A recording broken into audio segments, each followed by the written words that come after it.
the military operations in the Kursk region have turned into a total disaster.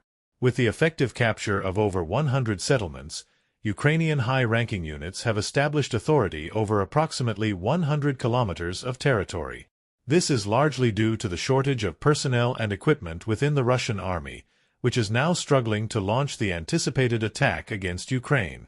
By arming Kursk with military material, the Russians are deliberately trying to shift the regional balance of power. Russia is now focusing on Crimea, having already directed forces from Kaliningrad to Kursk. The flow of military equipment and ammunition from Crimea to Kursk vividly illustrates how drastically the circumstances have changed in the region. We are here to offer the latest reports from the front and analysis on this issue, which has left the Russian army partially powerless and immobile. Be sure to hit the subscribe button, activate alerts, and give us a thumbs up to show your support before we begin. Reports from the partisan network FIRE show that Russian forces have been transporting military equipment, weapons, and ammunition from seized Crimea to the Kursk region. Activists from the FIRE movement closely monitored the distribution of military gear, arms, and ammunition from the 81st Marine Infantry Brigade, a key part of the coastal forces of Russia's Black Sea Fleet. The 8007th Separate Marine Infantry Brigade is based at Kocha Bay, near Sevastopol. According to partisan reports, the Russians are on the move, actively repairing damaged machinery in their repair facilities before sending it to Kursk. Stay alert and closely follow the local developments in the Kursk area, where a severe weapons shortage is unfolding. The Russians are moving resources from less active regions, including the Kherson sector, to address this disparity. We're witnessing the transfer of critical hardware like Soviet Zu-23-2 twin anti-aircraft guns, assault landing vehicles, and a spectrum of military equipment, not to mention those indispensable Kamaz trucks transporting men and ammunition where needed. However, given the current situation in Kursk, the arsenal transferred from Crimea simply does not meet the demand.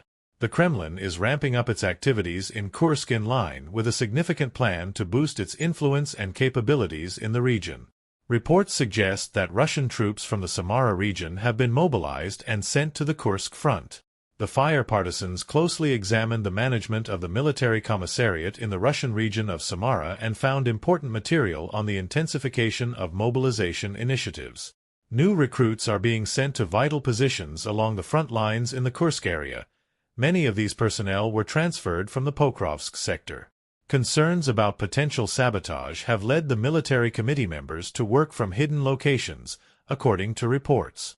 Despite all these movements and tactics, Russia has not managed to recover any territory from Ukraine. Why does Russia have such notable deficiencies? The inability to quickly and successfully stop an invasion of Russian territory reveals significant flaws in the country's defensive system. Years of corruption, poor management, and an exaggerated view of military capacity define this state of affairs.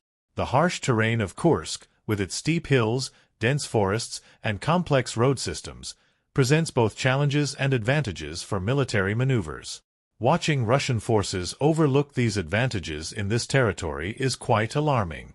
Securing Kursk not only helps maintain our position but also ensures that our vital infrastructure remains safe and our supply lines stay intact.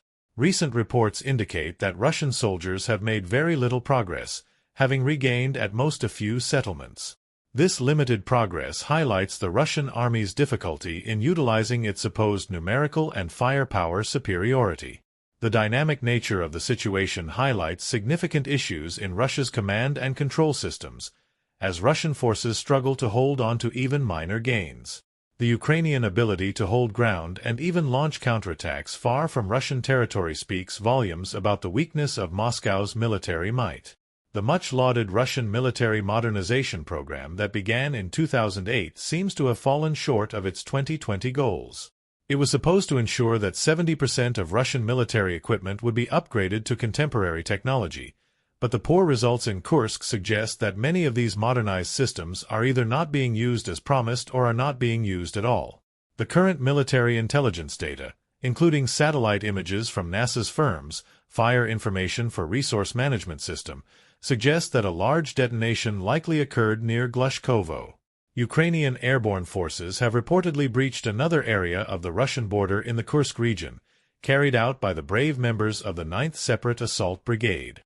This marks the second successful breach of the Russian border since the mission began in the Kursk region. Although this information cannot be independently verified at the moment, drone footage clearly shows Ukrainian forces advancing toward Russian positions in open terrain. The dynamic and tense situation in this region remains ongoing.